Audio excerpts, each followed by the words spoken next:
There's a question that will haunt you if you let it. A question most people spend their entire lives avoiding because the answer terrifies them. Are you actually living, or are you just existing?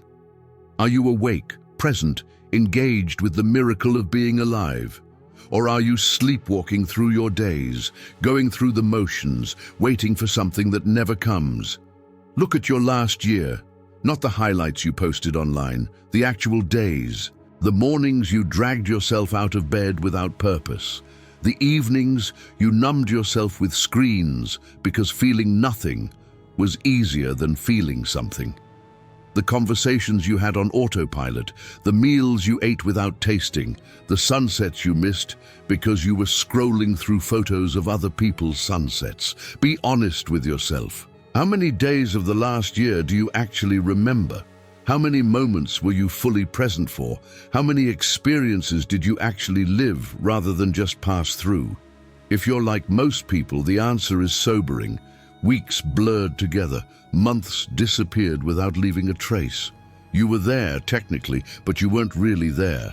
Your body occupied space while your mind was somewhere else, worrying about the future, regretting the past, planning, ruminating anywhere but here. This is what existence looks like. It looks like life, but it's hollow. The body moves, the heart beats, the lungs breathe. But the soul is asleep. The person inside has checked out, leaving behind a shell that performs the rituals of living without experiencing the reality of being alive. There's a scene in the movie about Groundhog Day where the protagonist, trapped in an endlessly repeating day, describes the horror of it. But the truth is, most people are already living that way. The days repeat. The patterns persist.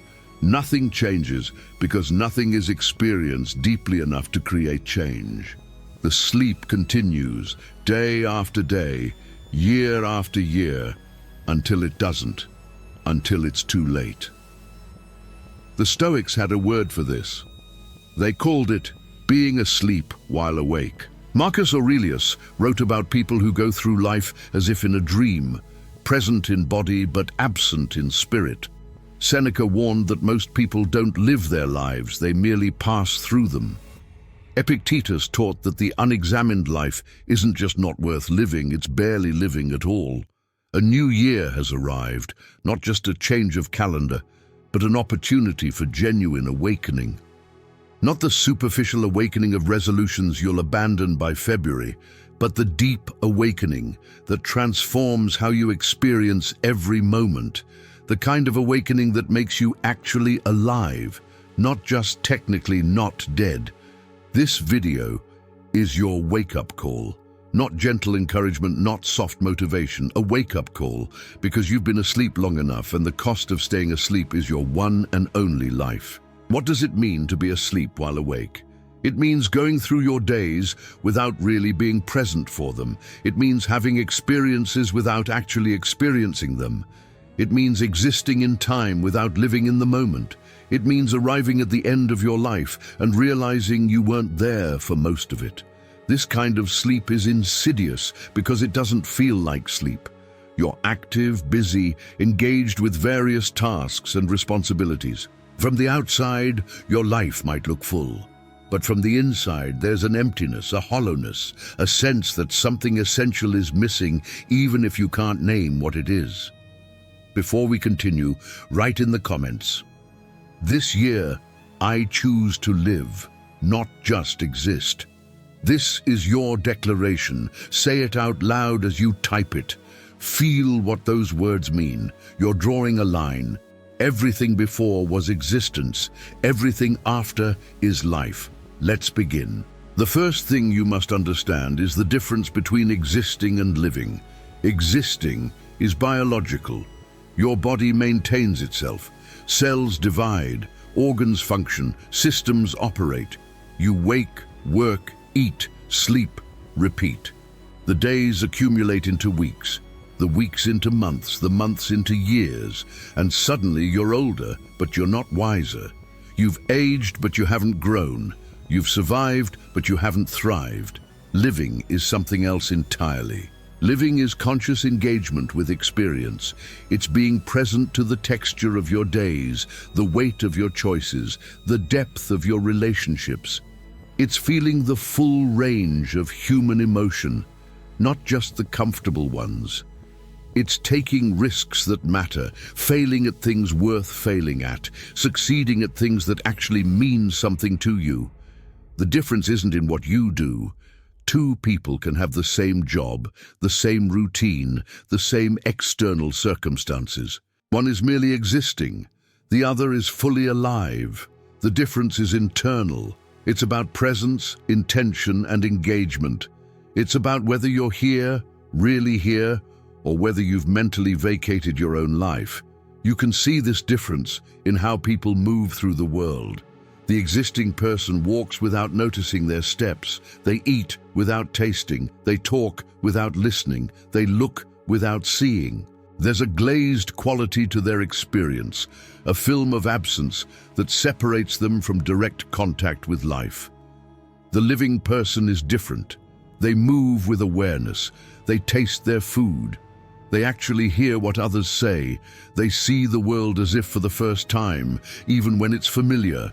There's a quality of contact, of engagement, of presence that makes their experience fundamentally different, even when the external circumstances are the same. Here's a test. Think about yesterday. Can you remember specific moments? Not the general shape of the day, but actual moments. The feeling of water on your skin in the shower, the taste of your first sip of coffee, a particular expression on someone's face.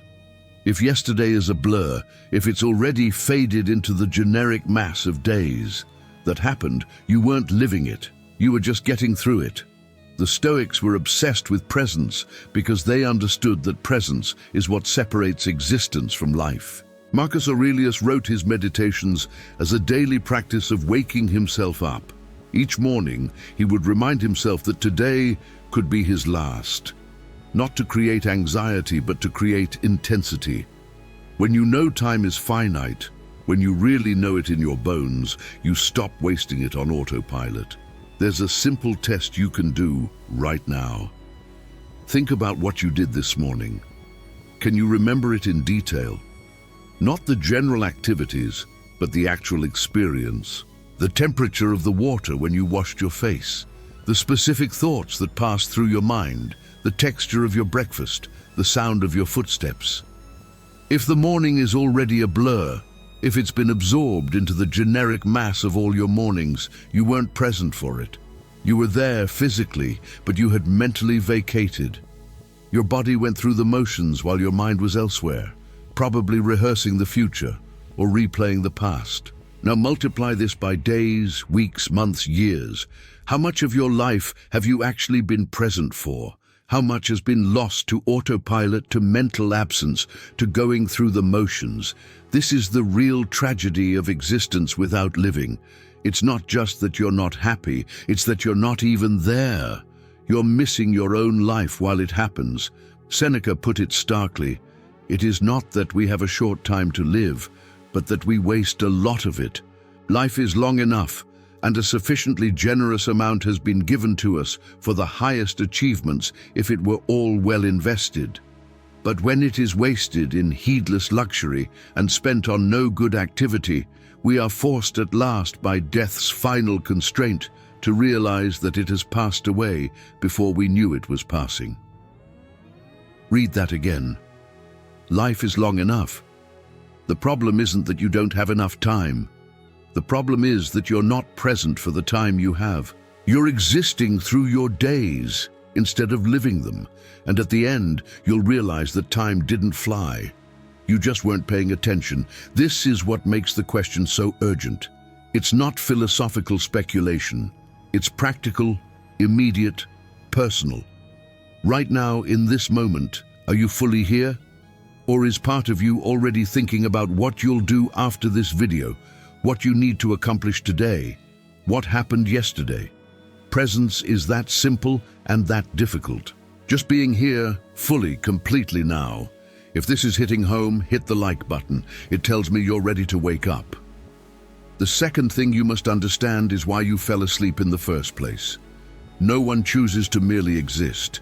No child dreams of growing up to sleepwalk through life. Something happens along the way. Something puts us to sleep. Understanding what that something is allows us to resist it. The first sleep inducer is comfort. Comfort is the enemy of aliveness. When everything is easy, when there's no friction, no challenge, no demand on your capacities, you stop being fully engaged. Your attention drifts, your spirit relaxes into lethargy. Comfort isn't rest. Rest restores.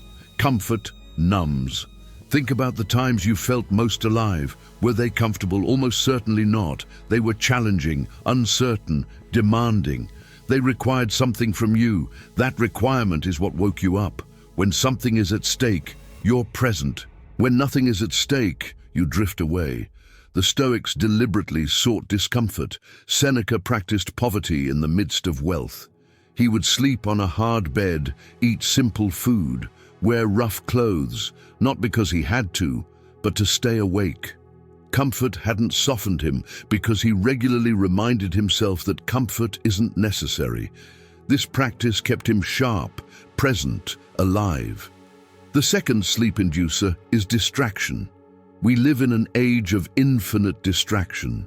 Every moment of potential stillness is filled with stimulation. Waiting in line, check your phone. Eating alone, watch a video. Commuting, listen to a podcast. We've eliminated boredom, but we've also eliminated the space where awareness grows. Distraction is a form of sleep. When your attention is constantly pulled outward, there's nothing left for inward awareness. You never sit with yourself. You never feel the discomfort of your own unexamined life. You never wake up because you're always being entertained to sleep. Consider what happens in a moment of boredom. Your mind, with nothing external to occupy it, turns inward. You might notice that you're unhappy with your job. You might feel the grief you've been avoiding. You might realize that your life isn't going in the direction you want. These awarenesses are uncomfortable, which is why we flee to distraction. But they're also the beginning of awakening. The Stoics valued silence, stillness, solitude. They knew that awareness requires space. You cannot wake up in a constant stream of noise. You need moments of quiet where you can hear your own thoughts, feel your own feelings, notice your own life. Without this space, you remain asleep even if you're constantly stimulated. Modern technology has made distraction almost inescapable. You have to actively fight for moments of stillness. You have to deliberately create gaps in the stimulation. You have to treat your attention as the precious resource it is and protect it from the infinite demands of a world designed to capture it. The third sleep inducer is fear. Fear of failure, fear of judgment, fear of the unknown. These fears keep us in safe routines where nothing is risked and nothing is gained. We stay in relationships that are dead because we fear being alone. We stay in jobs we hate because we fear financial uncertainty. We stay in patterns that don't serve us because we fear the chaos of change. But safety is a form of sleep. When you never risk anything, you never experience the intensity that risk brings. Your life becomes a careful avoidance of anything that might wake you up. And you arrive at the end, having protected yourself from everything, including the experience of being alive. Think about the most alive you've ever felt. Was it when you were safe? Almost certainly not. It was when something was at stake, when you took a risk, when you faced something that scared you. The intensity of life is on the other side of fear, but most people never get there because they won't walk through the fear. The Stoics face their fears directly. They practiced negative visualization, imagining the worst so they could accept it. They taught that external things, including the things we fear losing, are not up to us. Only our responses are up to us. This freedom from fear allowed them to take risks, to engage fully, to live, instead of merely protecting their existence. Epictetus, who was born a slave and experienced genuine hardship, taught that we make ourselves slaves through our fears. We give power to external things by fearing their loss, But if we can accept that externals might be taken from us at any time, we become free. We can risk, engage, live, because we're not protecting anything that wasn't ours to keep anyway. The fourth sleep inducer is tomorrow. The belief that life will really begin someday, when you get the promotion, when you find the relationship, when you have enough money, when the kids grow up, when you retire. This future orientation is a form of sleep because it removes you from the only place life actually happens, now. The Stoics were adamant, there is only now. Tomorrow is a concept, an abstraction. You cannot live tomorrow. You can only live today. And if you spend today waiting for tomorrow, you've wasted the only time you actually have. The awakening happens now or not at all. Think about how much of your mental energy goes to the future, planning, anticipating, worrying, hoping. Now think about how much goes to the past, regretting, replaying, analyzing, wishing things had been different. What's left for the present? For most people, almost nothing. The present moment gets the scraps of attention that remain after past and future have consumed the rest. But here's the thing. The past doesn't exist anymore. It's gone. You can't change it, fix it, or relive it. And the future doesn't exist yet. It's a projection, a guess, a story you're telling yourself. The only thing that actually exists is now. This moment, this breath, this heartbeat. The Stoics understood that regret about the past and anxiety about the future are both forms of sleep.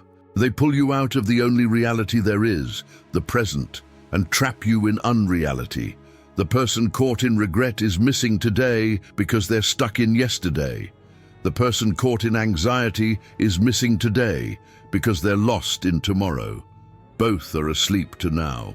There's a fifth sleep inducer worth mentioning, success. This might seem paradoxical. Doesn't success wake you up? Actually, often the opposite. When you achieve something significant, there's a temptation to coast, to rest on your laurels, to assume that you've arrived and can now relax. But life isn't a destination you arrive at. It's a process you participate in. The successful person who stops growing, stops challenging themselves, stops engaging fully, has just found a more comfortable form of sleep. Their success becomes a golden cage, a pleasant prison where they exist comfortably but stop truly living. The Stoics warned against this. Even Marcus Aurelius, at the height of his power and success, continued his daily practice of self-examination.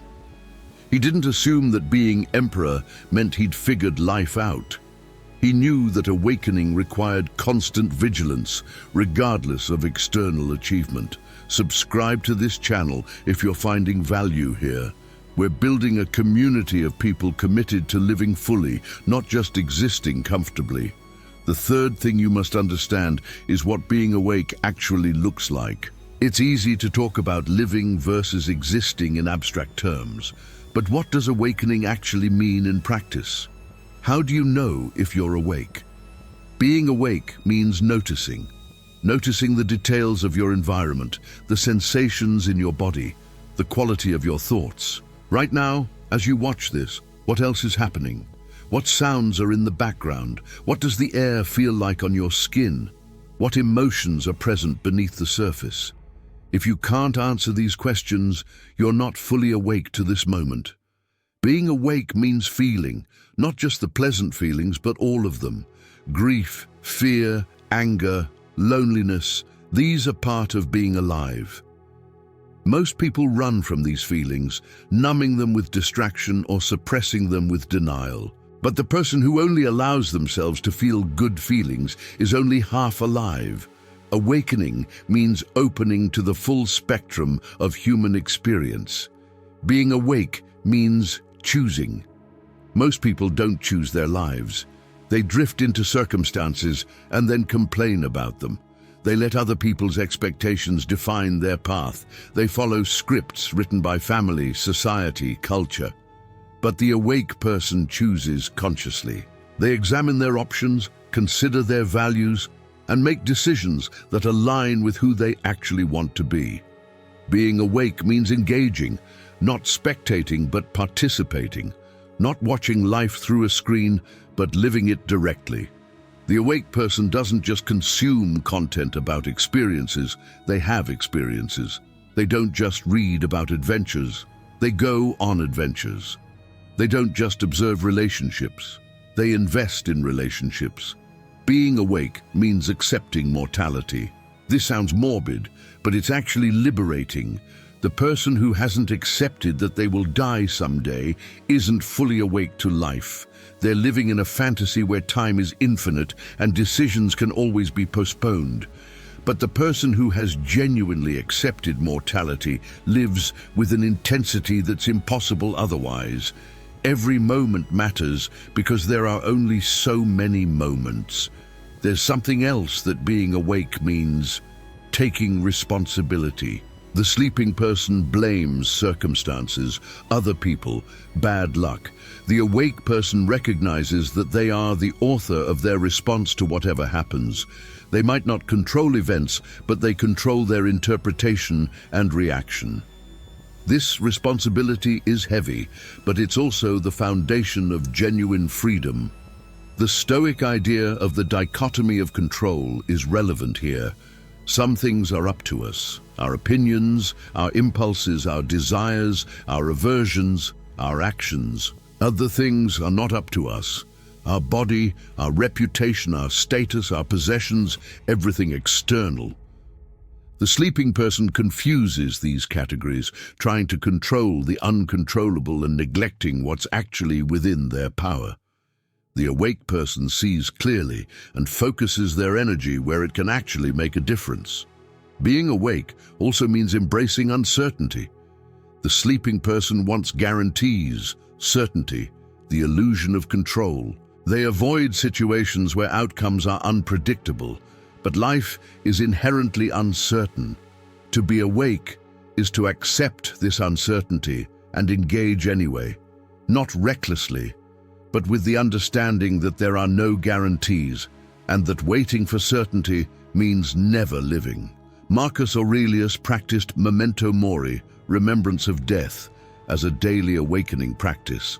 He would remind himself each morning that he might die before evening. This wasn't pessimism or anxiety. It was a technique for creating presence. When you really know you could die today, you don't waste today on autopilot. There's a story about a Zen master who was asked to explain the essence of his teaching. He wrote one word: attention. When asked to elaborate, he wrote, attention, attention. When pressed further, he wrote, attention, attention, attention. This is the essence of being awake. Attention, presence, being here. But attention isn't a thing you have. It's a practice you cultivate. It's like a muscle that atrophies without use and strengthens with exercise. Modern life is designed to scatter your attention, to fragment it across dozens of inputs, to keep it perpetually divided. To be awake, you must fight for your attention, train it, protect it from the forces that want to steal it. The fourth thing you must understand is how to wake up. Not in theory, but in practice. What specific actions can you take to move from existence to life? The first practice is morning intention. How you start your day determines how you live your day. Most people wake up and immediately reach for their phone. They begin the day reactive, responding to other people's agendas. Their first conscious moments are spent consuming, not creating. Try this instead. Spend the first 30 minutes of your day without any input. No phone, no news, no social media, no email. Use this time to set intention. Ask yourself, what would make today meaningful? What one thing, if I did it, would make me proud? What kind of person do I want to be today? This simple practice creates a container for your day. You're not just drifting into whatever happens. You're starting with consciousness, with choice, with intention. The day might not go as planned, but you started awake. The Stoics had a similar practice they called the morning preparation. Before engaging with the day, They would remind themselves of their principles, anticipate challenges, and commit to responding virtuously. This mental preparation created a framework for the day, a set of intentions that guided their actions even when circumstances were difficult. You can create your own morning preparation. Maybe you journal for 10 minutes, writing down your intentions. Maybe you sit in silence, letting your mind settle before the noise of the day begins. Maybe you read something that inspires you, something that reminds you of the person you want to be. The specific form matters less than the commitment to starting consciously. The second practice is presence anchors. Throughout the day, create moments of deliberate presence. These don't have to be long, just a few seconds of consciously tuning in to your immediate experience. You can anchor presence to activities you already do. Every time you drink water, pause and actually taste it. Every time you walk through a doorway, notice the transition. Every time you sit down, feel your body making contact with the chair. These anchors pull you out of autopilot and back into awareness. The Stoics used similar techniques. They would pause at thresholds, taking a moment of awareness before entering a room. They would examine their thoughts at regular intervals, noticing where their mind had wandered. These micro-practices of presence accumulate into a more awake life. Here's a practical way to implement this. Set a random timer on your phone to go off 3 to 5 times per day. When it goes off, wherever you are, whatever you're doing, stop for 10 seconds and become fully present. Notice your breath, your body, your surroundings. Then continue with what you were doing. These random presence checks interrupt the automaticity and remind you to be here. The third practice is evening review.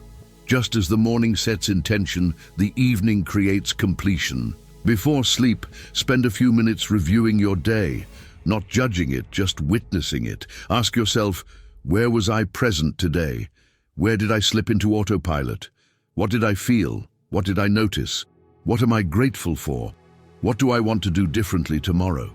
Seneca practiced this evening review religiously.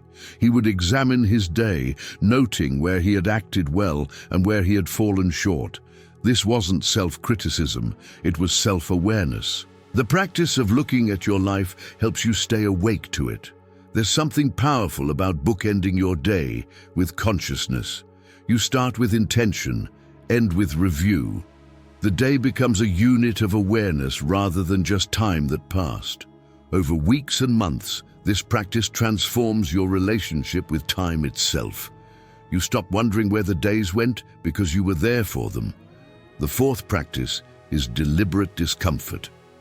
Remember, comfort puts you to sleep. To stay awake, you need regular encounters with challenge. This doesn't mean making your life difficult for no reason. It means deliberately seeking experiences that demand something from you. This could be physical challenge, exercise that pushes your limits, cold showers, fasting. It could be social challenge, difficult conversations you've been avoiding, asking for what you need, setting boundaries. It could be creative challenge, starting the project that scares you, sharing your work publicly, pursuing a dream that might fail. The specific challenge matters less than the regularity. Build discomfort into your routine so that comfort never has the chance to put you back to sleep. The Stoics were masters of voluntary hardship. Seneca would periodically sleep on a hard floor, eat only bread and water, wear rough clothes, not because circumstances forced him to, but because he wanted to prove to himself that he could. This practice served multiple purposes. It kept him awake, reduced his dependence on comfort, and prepared him for any misfortune that might come. You don't need to go to extremes. Start small. Take a cold shower at the end of your regular shower.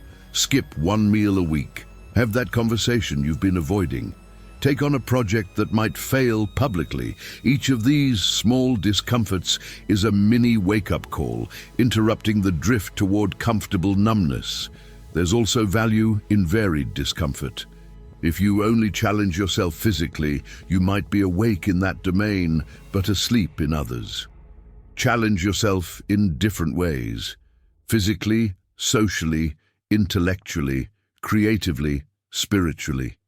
Each type of discomfort wakes up a different part of you. The fifth practice is digital boundaries. The devices in your life are specifically designed to capture your attention and keep you in a state of passive consumption. This state is the opposite of awakening. To wake up, you must reclaim your attention from the machines that want to own it. Set specific times when you use devices and specific times when you don't. Create phone-free zones in your home, perhaps the bedroom, the dining table. Batch your checking of email and social media rather than responding to every notification. The goal isn't to eliminate technology, but to use it intentionally rather than being used by it. The attention economy is designed to keep you asleep. Every app on your phone has been optimized through millions of hours of engineering and psychology to capture and hold your attention. They're very good at it. You're not weak-willed if you find these tools hard to resist. You're fighting against some of the most sophisticated manipulation ever created. That's why boundaries matter. You can't win through willpower alone.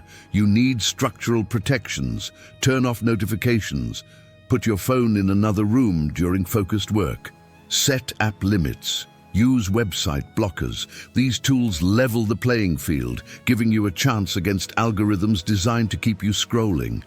There's also a deeper issue. What you consume shapes your consciousness. If you spend hours consuming social media, your mind starts to mirror social media, fragmented, reactive, oriented toward the superficial. If you spend hours in deep reading or meaningful conversation, your mind starts to mirror that, focused, reflective, oriented toward depth. You are what you attend to. Choose your attention carefully. Comment below with one practice you're going to implement to help yourself wake up this year. Writing it down makes it real and helps others who might benefit from the same practice. The fifth thing you must understand is what you're waking up to. Awakening isn't just about being present. It's about being present to something. What is that something? What does a truly alive life look like? The Stoics had a clear answer: a life of virtue. Not virtue in the moralistic, rule-following sense, but virtue as excellence of character. Wisdom, justice, courage, temperance. These qualities, fully developed, constitute the good life. Not pleasure, not success, not approval, but the excellence of your own soul. This might sound abstract, but it's intensely practical. Wisdom means seeing things clearly, making decisions based on understanding rather than ignorance. Justice means treating others fairly, contributing to communities, fulfilling your responsibilities. Courage means facing what's difficult, taking necessary risks, standing by your values even when it costs you. Temperance means moderation, self-control, not being enslaved by appetites or fears. These virtues are what you're waking up to pursue. They give direction to your aliveness. Without direction, presence becomes aimless. You're awake, but awake to what? The Stoic answer: awake to becoming the best version of yourself, to expressing the highest qualities of human character. But virtue isn't just abstract self-improvement. It expresses itself in concrete relationships and contributions. You wake up to love more fully, to serve more generously, to create more courageously, to lead more wisely. The awakened life isn't just about feeling present. It's about using that presence to make a difference. What difference do you want to make? What contribution is yours to give? What would you regret not having done or been if your life ended tomorrow? These questions have answers, and those answers give purpose to your awakening. The Stoics believed that every person has a role to play, a function in the larger whole of humanity. Discovering and fulfilling that role is part of what it means to live rather than just exist. You're not just a random individual consuming resources until you die. You're a node in a network of relationships, a participant in the ongoing story of humanity. a contributor to something larger than yourself. What's your contribution? What are you here to give, to build, to create, to heal? These questions might not have immediate answers, but they're worth sitting with.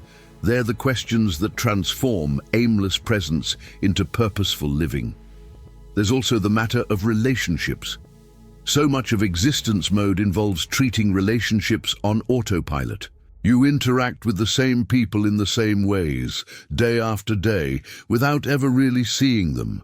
You take loved ones for granted, assuming they'll always be there, forgetting that every interaction could be the last. Awakening transforms relationships. When you're truly present with another person, you see them freshly. You notice things you'd overlooked. You listen with full attention. You respond to who they are right now, not who you've decided they are based on past interactions. The Stoics valued human connection deeply. They saw relationships as opportunities to practice virtue, to express wisdom and justice and courage. But they also recognized that every relationship is temporary. Everyone you love will either leave you or be left by you. This awareness, rather than creating distance, creates intimacy. When you know this conversation might be the last, you're fully present for it. The sixth thing you must understand is that awakening is not a one-time event. You don't wake up once and stay awake forever. Awakening is a practice, a discipline, a constant returning. Every day, often many times a day, you will fall back asleep. The automaticity will creep back in. The numbness will return. This isn't failure. This is normal. What matters is not that you fall asleep, but that you wake up again. The practice isn't perfect presence. Perfect presence is impossible for human beings. The practice is noticing when you've drifted and gently returning, over and over, forever. This is important to understand because many people abandon awakening after initial enthusiasm fades. They have a powerful experience of presence, maybe during a retreat or after reading an inspiring book, and they think they've got it. Then they slip back into old patterns and conclude that awakening isn't possible for them. But that slipping is not failure. It's the nature of the human mind. We're wired for efficiency, which means we're wired for autopilot. Consciousness is metabolically expensive. The brain would rather run on automatic. Your job isn't to override this biology permanently. It's to keep returning from autopilot to awareness again and again, building a practice of awakening that accepts the sleep as part of the process. The Stoics understood this. That's why their practices were daily. Marcus Aurelius didn't write his meditations once and consider himself done. He wrote them day after day, year after year, reminding himself of the same truths because he knew he would forget. He knew he would slip back into autopilot. The writing was his method of waking himself up each morning. There's a beautiful analogy here. Imagine you're meditating, trying to focus on your breath. Your mind wanders, as minds do. You notice it's wandered. You return to the breath. It wanders again. You return again. This isn't failed meditation. This is meditation. The wandering and returning is the practice. Life is the same. You're trying to be present. You drift into autopilot. You notice you've drifted. You return to presence. You drift again. You return again. This isn't failed living. This is living.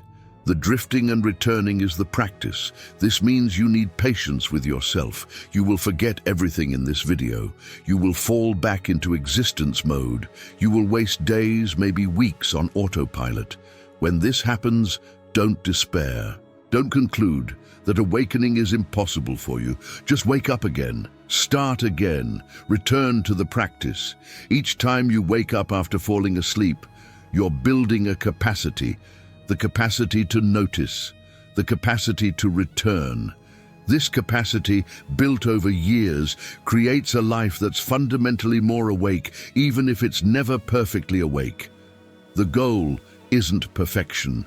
The goal is direction. Think of it like physical fitness. You don't work out once and become fit forever. Fitness requires ongoing effort. If you stop exercising, you gradually lose your fitness. The same is true of awakening. It requires ongoing practice. If you stop the practices that keep you awake, you gradually fall back asleep. But here's the good news. The practice itself becomes rewarding. Being present feels better than being asleep. Living feels better than existing. Once you've tasted genuine aliveness, the sleep becomes less appealing. The practice sustains itself because the awake state is intrinsically more satisfying than the sleep state. The seventh thing you must understand is that you don't have forever. The new year feels like a fresh start, a blank page, unlimited possibility. But the truth is that your time is running out. Every year that passes is a year you don't get back. Every day you spend asleep is a day subtracted from your one and only life. This isn't meant to create anxiety. It's meant to create urgency. The Stoics meditated on death not to be morbid, but to be motivated. Seneca wrote, "Let us prepare our minds as if we had come to the very end of life. Let us postpone nothing. Let us balance life's books each day." Balance life's books each day. What a phrase. It means don't carry debt into tomorrow. Don't assume you'll have time later to say what needs to be said. Do what needs to be done. Be who you need to be. Today might be the last entry in your ledger. Make it count. How many years do you have left? No one knows. But statistically, if you're watching this, you probably have fewer years ahead than behind. The halfway point has likely passed. This isn't depressing if you use it correctly. It's clarifying. It cuts through the fog of endless tomorrows and reveals that today, this day, is precious. There's a practice the Stoics use called the view from above. They would imagine looking down at their life from a great height, seeing how small they were in the vastness of space and time. This perspective dissolved petty concerns and revealed what truly mattered. Try this now. Imagine you're at the end of your life looking back. What would you wish you had done differently? What would you regret not having said or done? What experiences would you wish you had fully lived instead of merely existing through? These deathbed regrets, imagined now while you still have time, can guide your awakening. They reveal what matters. They cut through the trivial and expose the essential. They remind you that this isn't a rehearsal. This is your life happening now, and it will end. Marcus Aurelius wrote, "You could leave life right now. Let that determine what you do and say and think." This isn't morbid. It's practical. If you might die tomorrow, how would you live today? What would you prioritize? What would you let go? What conversations would you finally have? What risks would you finally take? The awareness of death is perhaps the most powerful wake-up call available. It cuts through every excuse, every postponement, every reason for staying asleep.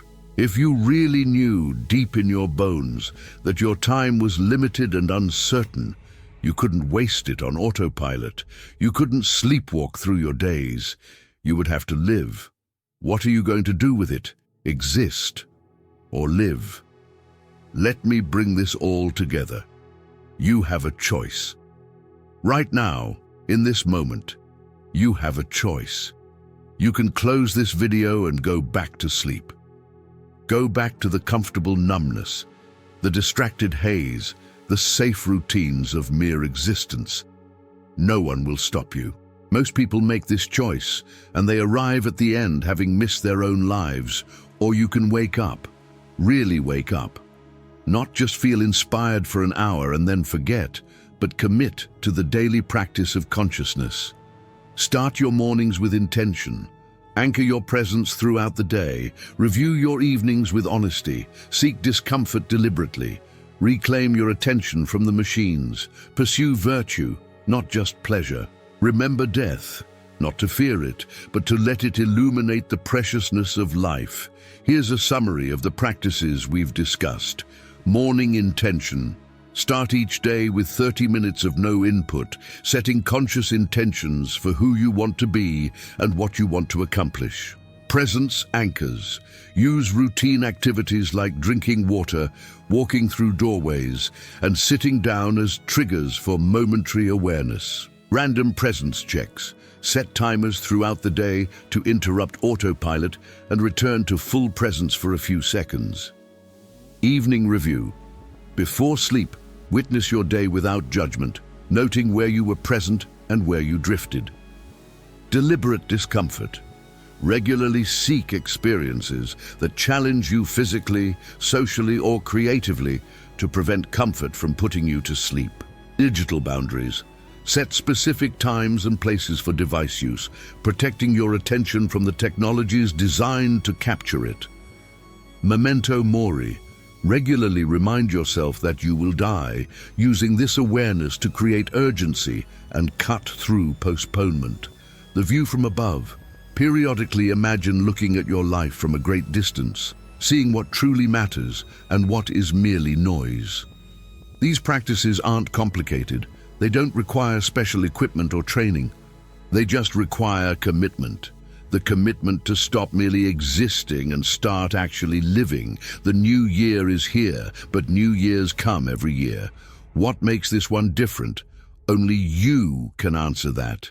Only you can decide that this time you're actually going to change. Not the circumstances of your life, but the quality of your presence within it. The Stoics are long dead. Marcus Aurelius, Seneca, Epictetus, their bones are dust. But they lived, really lived. They were awake to their experience in ways that most people never achieve. And because they were awake, their words still echo across millennia, still waking people up today. You won't live 2,000 years. Your words probably won't echo across centuries, but you can wake up. You can live fully the years you do have. You can be present to the miracle of existence rather than sleepwalking through it. This is what matters. Not how long you live, but how awake you are while living. Not what you accomplish, but whether you're present to your own experience. Not what others think of you, but whether you're engaged with your one precious life. The alarm is ringing. The new year has begun. You can hit snooze and go back to sleep, or you can wake up. What will you choose? Thank you for staying with me through this. If this has stirred something in you, leave a like. Subscribe if you want more content on living fully and intentionally. And comment below with the word awake to show me you're committed to living this year, not just existing through it. Stop existing. Start living now. See you in the next video.